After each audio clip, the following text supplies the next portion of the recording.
Hello friends, welcome back to our YouTube channel. तो बहुत सारे विद्यार्थी मुझे कमेंट कर रहे हैं वीडियो में एंड इंस्टा पे मैसेज भी कर रहे हैं और टेलीग्राम पे भी मैसेज कर रहे हैं कि झारखंड पॉलिटेक्निक फर्स्ट सेमेस्टर का exam and Jharkhand polytechnic third semester का exam and Jharkhand polytechnic fifth semester का जो एग्ज़ाम है वो ऑनलाइन मीडियम में होगा या फिर ऑफलाइन माध्यम में होगा। ठीक है, ऑनलाइन एग्ज़ाम होगा या फिर ऑफलाइन एग्ज़ाम होगा या फिर उनको डायरेक्ट प्रमोशन दिया जाएगा। इसके ऊपर बहुत सारे विद्यार्थी कमेंट करके पूछ रहे हैं। ठीक है, तो आज हम लोग बेसिकली इसी के ऊपर बात करने वाले हैं कि आप लोग का जो एग्ज़ाम है वो ऑनलाइन एग्ज़ाम होगा या फिर ऑफलाइन एग्ज़ाम होगा या फिर डायरेक्ट आप लोग को प्रमोट कर दिया जाएगा अगली सेमेस्टर में। ठीक है, इसके ऊपर बात करेंगे एंड इसके साथ साथ जो हमारा एक बहुत ही इंपॉर्टेंट अपडेट है जीओटी के ऊपर, तो वो अपडेट के ऊपर बात करने वाले हैं कि कौन सा अपडेट जीओटी की तरफ से आया हुआ है। ठीक है, तो आज के इस वीडियो को शुरू से लेकर के अंत तक जरूर देखिएगा, तभी आपको सारा जो डाउट है वो आपका क्लियर हो पाएगा। ओके, एंड सबसे इम्पोर्टेंट बात कि आप लोग का जो Jharkhand polytechnic first semester and third semester and fifth semester का एग्जाम कब होगा उसके ऊपर भी बात करने वाले हैं। ओके, तो अगर आप हमारे चैनल पर नया हैं तो चैनल को सब्सक्राइब करके बेल आइकन को ऑल पे प्रेस कर ले। तो चलिए आज के इस वीडियो को शुरू करते हैं बिना किसी देरी के। तो जेओटी की तरफ से जो अपडेट निकल के आ रही है वो यह अपडेट है कि जेओटी के कुलपति प्रदीप कुमार मिश्रा ने अपने पद से इस्तीफा दे दिया है। जी हाँ, Pradeep Kumar Mishra sir doctor APJ Abdul Kalam university के नए कुलपति बनाए गए हैं। तो चलिए उन्हीं से जानते हैं कि उनका जेओटी को छोड़कर जाना उनके लिए अच्छा है या बुरा। पहली बात है कि मुझे शायद अच्छी अपॉर्चुनिटी मिली, बड़ी अपॉर्चुनिटी मिली, जहाँ पर करने के लिए बहुत कुछ है और मैं अच्छा कर पाऊँगा। और यहाँ पर दूसरी जो बुरी खबर है कि एक जगह जहाँ कार्य शुरू हुआ था शायद उसकी गति पर थोड़ा बहुत असर पड़े, लेकिन मैं आशा करता हूँ कि नए राज्यपाल सर कुलाधिपति के आने से माहौल बदला है, अच्छे लोग आएंगे और यूनिवर्सिटी में भी स्थिति अच्छी हो गई है, 2-4 अच्छे ऑफिसर्स आ गए हैं। तो आप यहाँ पे देख सकते हैं, आप अपने फ़ोन के स्क्रीन पे पेपर के कटआउट में यहाँ पे मेंशन किया हुआ है प्रोफेसर विजय पांडे ने जेओटी के कुलपति का प्रभार लिया। ठीक है, ये न्यूज आप सभी का रांची की ओर से निकल के आ रही है। तो नीचे देखिए इसमें लिखा हुआ है राज्यपाल सह कुलाधिपति रमेश बैस ने झारखंड यूनिवर्सिटी ऑफ टेक्नोलॉजी जेओटी में कुलपति का प्रभार प्रोफेसर विजय पांडे जी को सौंपा है। ओके, उसके बाद देखिए प्रोफेसर पांडे जी ने बुधवार को पदभार ग्रहण कर लिया है, यानी कि आपके जेओटी के न्यू वाइस चांसलर जो हैं कुलपति जी जो हैं विजय पांडे जी को बनाया गया है। ओके, उसके नीचे देखिए प्रोफेसर पांडे बीआईटी सिंदरी में मैकेनिकल इंजीनियरिंग विभाग के प्रोफेसर थे। तो ये मैकेनिकल इंजीनियरिंग के प्रोफेसर थे बीआईटी सिंदरी में। ओके, उसके बाद देखिए वर्तमान में जेओटी में कैरिकुलम डेवलपमेंट निर्देशक एवं प्रभारी रजिस्ट्रार भी हैं। ओके, अब यहाँ पे और एक चीज लिखा हुआ है, ज्ञात हो कि प्रोफेसर पीके मिश्रा यानी कि प्रदीप कुमार मिश्रा के इस्तीफा देने के बाद प्रोफेसर पांडे जी को कुलपति का प्रभार दिया गया है। ओके, तो ये बात क्लियर है कि जेओटी के एक न्यू वाइस चांसलर बने हैं जो कि आपके विजय पांडे जी को बनाया गया है। ओके, तो चलिए अब हम लोग बात करने वाले हैं हमारे सबसे बड़े मुद्दे के ऊपर, वो है हमारा Jharkhand polytechnic first semester, Jharkhand polytechnic third semester and Jharkhand polytechnic fifth semester का जो एग्ज़ाम है वो आपका एग्ज़ाम ऑनलाइन एग्ज़ाम होगा या फिर एग्ज़ाम आपका ऑफलाइन होगा या फिर आपको प्रमोशन मिलेगा इसके ऊपर। ठीक है, तो सबसे पहले मैं आपको यह बात बता देना चाहता हूं कि शनिवार को हम लोगों ने एक मीटिंग किया था जो कि विद्यार्थी परिषद के द्वारा कंडक्ट कराया गया था। उसमें मैं भी मौजूद था क्योंकि मैं भी विद्यार्थी परिषद का मेंबर हूं। ओके, ऐसे में मैं भी वहां पे मौजूद था। मैंने वहां पे कुछ भी नहीं कहा, तो लगातार मैं सिर्फ ऑब्जर्व कर रहा था कि कौन क्या कह रहे हैं। ठीक है, तो बहुत सारे मेंबर का यह कहना था। ठीक है, बहुत सारे मेंबर वहाँ पे कह रहे थे, अपना अपना राय दे रहे थे, अपना अपना विचार को प्रकट कर रहे थे। ठीक है, तो किसी का कहना था कि एग्ज़ाम जो है वो ऑनलाइन होना चाहिए, तो किसी का कहना था एग्ज़ाम ऑफलाइन होना चाहिए या फिर किसी का कहना था प्रमोशन होना चाहिए। तो बहुत सारे विद्यार्थी तर्क भी दे रहे थे कि फिफ्थ सेम का जो स्टूडेंट है उसको लगातार प्रमोशन मिलते आ रहा है, first semester, second semester, third semester and fourth semester. तो इस बार प्रमोशन उनको नहीं मिलना चाहिए क्योंकि लगातार प्रमोशन अगर मिलेगा तो डिप्लोमा का जो वैल्यू है वो ख़त्म हो जाएगा। इससे मैं भी सहमत हूँ। ऐसे में उनका कहना था कि एग्ज़ाम जो है वो ऑफलाइन अगर कंडक्ट नहीं होता है तो ऐसे में किसी ना किसी तरीके से उनका एग्ज़ाम ले लिया जाए, चाहे वो ऑनलाइन एग्ज़ाम हो या फिर उनका ऑफलाइन एग्जाम लिया जाए। 5th सेमेस्टर का यहाँ पे बात क्लियर है कि ऑनलाइन एग्जाम ले लिया जाए या फिर ऑफलाइन एग्जाम ले लिया जाए, लेकिन यहाँ पे प्रमोशन नहीं मिलना चाहिए उनको, ठीक है। तो सभी विद्यार्थी, मेजोरिटी में यही देखा गया कि सभी विद्यार्थी यही कह रहे थे। और विद्यार्थी परिषद के मेंबर ने फिर कहा, बहुत सारे विद्यार्थी परिषद के जो मेंबर थे उन्होंने बताया कि 3rd सेम के विद्यार्थी को लगातार इनको भी प्रमोशन मिलते आ रहा है। 1st semester and 2nd semester इनको प्रमोशन मिला है। और जो 1st सेमेस्टर के विद्यार्थी हैं जो अभी न्यू आए हैं, ठीक है, तो इनके लिए उन सभी ने कहा कि इनको प्रमोशन मिलना चाहिए। सभी विद्यार्थी, लगभग मेजॉरिटी के केस में यहाँ पे देखा गया कि सभी विद्यार्थी यही कह रहे थे कि प्रमोशन मिलना चाहिए 1st सेमेस्टर के विद्यार्थी को, क्योंकि वे अभी तुरंत आए हैं और यहाँ के माहौल को अभी तक समझ भी नहीं पाए हैं। उनका तुरंत एडमिशन भी हुआ है और 90 दिन का जो क्लासेस होता है वो अभी तक क्लासेस भी नहीं चला है। तो ऐसे में इन सभी विद्यार्थी को प्रमोशन ही मिला जाए ताकि बेहतर हो, ठीक है, क्योंकि उन सभी का ऑनलाइन क्लासेस भी सही ढंग से नहीं चल पाया है। ओके, तो Jharkhand polytechnic 1st semester and 3rd semester and 5th semester को एग्ज़ाम को लेकर के जो मेरा दृष्टिकोण है उसे मैं अभी व्यक्त करने वाला हूँ। उसके बाद फिर आप भी कमेंट करके बता सकते हैं कि आपका क्या विचार है 1st सेमेस्टर के विद्यार्थी के लिए, 3rd semester and 5th semester के विद्यार्थी के लिए, कि उनका एग्जाम होना चाहिए या फिर नहीं होना चाहिए, या फिर उनको प्रमोशन मिलना चाहिए। आप कमेंट करके बता सकते हैं।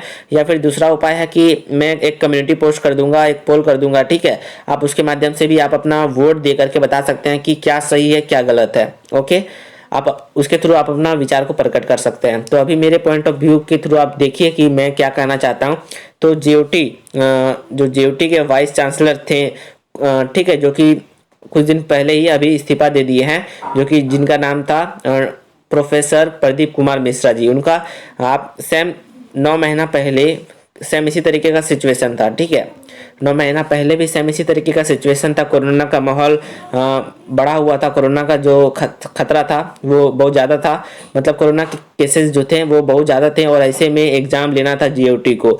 लेकिन जेओटी जो क्या की, जेओटी वो शहरी विद्यार्थी और गांव के विद्यार्थी को ध्यान में रखते हुए, उन गांव में जो ऑनलाइन अगर एग्ज़ाम होता तो वो नेटवर्क का प्रॉब्लम होता, ऐसे सारे सिचुएशन को देखते हुए उन्होंने असाइनमेंट बेस्ड एग्ज़ाम को प्रीफर किया, ठीक है। तो वो उनका सोच था वो सही था। और उनका यह भी कहना था कि जो भी डिप्लोमा के विद्यार्थी हैं, ठीक है, उनके लिए उन्होंने यह भी कहा था कि उन्होंने यह कहा था कि अभी जो आप लोग का ऑनलाइन क्लासेस चल रहा है, ठीक है, आईआईटी के विद्यार्थी जो हैं, आईआईटी के विद्यार्थी का जो ऑनलाइन क्लास है वो सही ढंग से चल नहीं सकता, तो आप लोग तो फिर भी डिप्लोमा के विद्यार्थी हैं, उनका ये कथन था, ठीक है। अगर आप सुने होंगे, मैंने वीडियो भी अपलोड किया था, अगर आप सुने थे तो अच्छी बात है।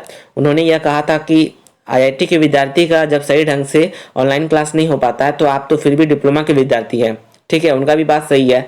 ऑनलाइन में बहुत सारी परेशानी तो देखने को मिलती है, जो गांव के विद्यार्थी हैं वो सही ढंग से क्लासेस नहीं कर पाते, नेटवर्क प्रॉब्लम सबसे ज़्यादा ये वहाँ का इशू है, ठीक है। तो ऐसे में तो गांव के विद्यार्थी को तो फेल करना नहीं है जेओटी को, वो जेओटी को तो सारे विद्यार्थी को साथ में लेकर के चलना है। ओके, तो झारखंड यूनिवर्सिटी ऑफ टेक्नोलॉजी के वाइस चांसलर प्रदीप कुमार मिश्रा जी का यही कहना था कि जो भी फाइनल ईयर के विद्यार्थी हैं उन सभी का एग्ज़ाम होना चाहिए, ठीक है।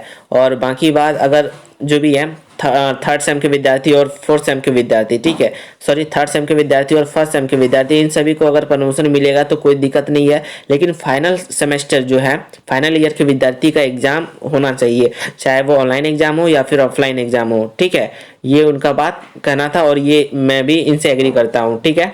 तो मेरा जो पॉइंट ऑफ व्यू यही है कि 5th सेम के विद्यार्थी का एग्ज़ाम होना चाहिए, ऑनलाइन होना चाहिए या फिर ऑफलाइन होना चाहिए, ठीक है। किसी न किसी तरीके से एग्ज़ाम इनका होना ही है, क्योंकि इनका जो डिग्री का है वैल्यू है वो बना रहे, नहीं तो फिर इनका डिग्री का कोई महत्व नहीं रह जाएगा।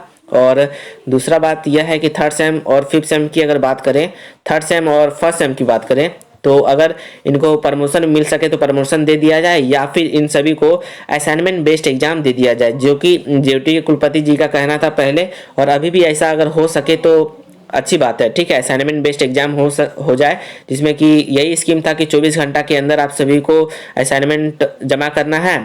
ऐसे में आपको तो समय मिल जाएगा 24 घंटा। अगर 24 घंटा में अगर आप सबमिट नहीं कर पाते हैं असाइनमेंट का कॉपी, तो आप जाकर के फिजिकली आप जाकर के कॉलेज में जाकर के सबमिट कर सकते हैं दूसरे दिन, ठीक है, 48 घंटा के अंदर। ये बात उनका कहना था, ये बात से मैं भी एग्री करता हूँ और शायद आप भी एग्री करते होंगे। तो सबसे बड़ी बात यहाँ पे ये आती है, एग्ज़ाम का जो फैसला है वो जीओटी करेगा, ना कि हम लोग करेंगे। हम लोग सिर्फ और सिर्फ अपने विचारों को प्रकट कर सकते हैं जीओटी के सामने। ठीक है, जो भी हमारा सुझाव रहेगा हम लोग जीओटी के सामने ले जा करके वो बता सकते हैं कि हमारा ये सुझाव है, ऐसा ऐसा होना चाहिए। लेकिन हम लोग तो यहाँ पे इनके मालिक नहीं है, हम लोग तो एग्ज़ाम कंडक्ट नहीं कराएंगे। ठीक है, एग्जाम जो कंडक्ट कराया जाएगा जीओटी के द्वारा कराया जाएगा।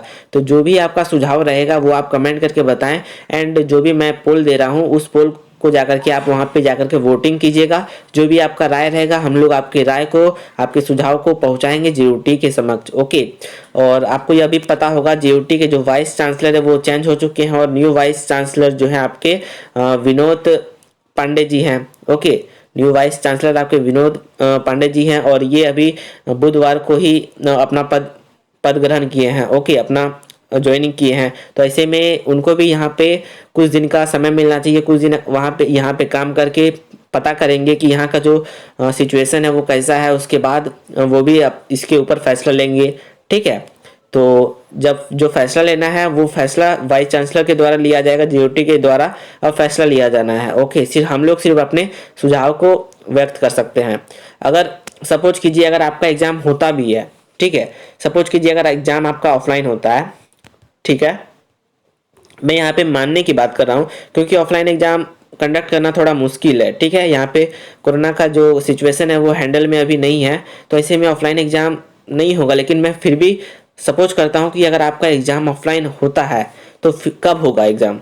ठीक है, तो जैसा कि आपको पता होगा जीओटी का जो एकेडमिक कैलेंडर के द्वारा बताया गया था कि फरवरी में एग्जाम होना चाहिए था।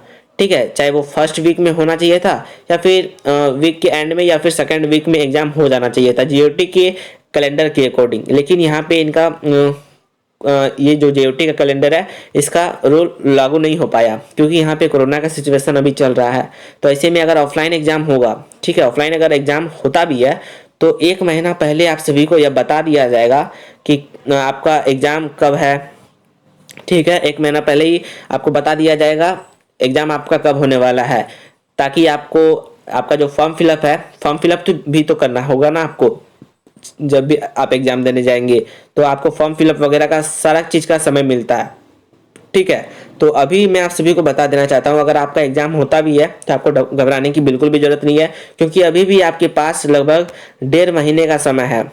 ठीक है, 1.5 महीने का समय अभी भी है आप सभी के पास। अगर आपकी तैयारी अभी नहीं है अच्छी फिर भी आप तैयारी कर सकते हैं। ओके, तो अगर आपका एग्जाम होता भी है तो मैं फिर से बता देता हूँ कि अगर आपका एग्जाम होता भी है तो आपको 1 महीना पहले ही नोटिफाई कर दिया जाएगा कि आपका एग्जाम इस तारीख को होने वाला है और आपका फॉर्म फिलअप वगैरह इस तारीख को होने वाला है और आपका जो एडमिट कार्ड है वो इस तारीख को जारी किया जाएगा।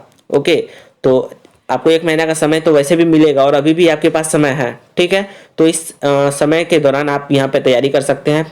ठीक है, अच्छे ढंग से। ठीक है, तो वीडियो के अंतिम क्षण में मैं बस आप सभी से यही बोलना चाहता हूँ कि जितने भी विद्यार्थी फर्स्ट सेमेस्टर में पढ़ रहे हैं, थर्ड सेमेस्टर में एंड 5th सेमेस्टर में पढ़ रहे हैं, उन सभी से यही दरखास्त रहेगा कि आप अभी अपनी पढ़ाई में ध्यान दें। अभी आपको एग्जाम होगा या नहीं होगा इसका टेंशन नहीं लेना है। अगर एग्जाम होता भी है तो 1 महीना पहले आप सभी को 1 मंथ पहले नोटिफाई कर दिया जाएगा कि कब आपका एग्जाम है, कब आपका फॉर्म फिलअप होगा और कब आपका जो है एडमिट कार्ड वगैरह आएगा और शेड्यूल वगैरह सारा चीज़ बता दिया जाएगा। ठीक है, तो जो भी है जीओटी के द्वारा जो भी निर्णय लिया जाएगा वो तो हम लोग को देखते हुए, हमारे हितों को देखते हुए ही लिया जाएगा। और जो भी आपका विचार है आप कमेंट करके बता सकते हैं एंड हमारे थ्रू किसी भी तरीके से पहुंचा सकते हैं अपने विचारों को, या फिर मैं कम्युनिटी पोस्ट करने वाला हूं, उस कम्युनिटी पोस्ट के थ्रू भी आप अपने वोट के थ्रू आप बता सकते हैं। जो भी आपका निर्णय रहेगा आप अपने विचारों को प्रकट कर सकते हैं एंड आपके विचारों को हम लोग विद्यार्थी परिषद पहुंचाएंगे जीओटी तक। ठीक है, ताकि आपके हित के लिए हम लोग आवाज़ जरूर उठाएंगे। ओके, तो आशा करते हैं यह वीडियो आपके लिए हेल्पफुल साबित हुई होगी। अगर यह वीडियो आपको अच्छी लगी हो तो वीडियो को लाइक करके चैनल को सब्सक्राइब करके बेल आइकन कॉल पे प्रेस कर दे एंड फ्रेंड सर्कल में इस वीडियो को शेयर भी कर दे, ताकि जो भी विद्यार्थी first semester, third semester and 5th semester के एग्जाम को लेकर के परेशानी में है इस वीडियो को देख करके उनका जो परेशानी है वो खत्म हो जाए। ओके, तो मिलते हैं नेक्स्ट वीडियो पे। धन्यवाद, बाय बाय।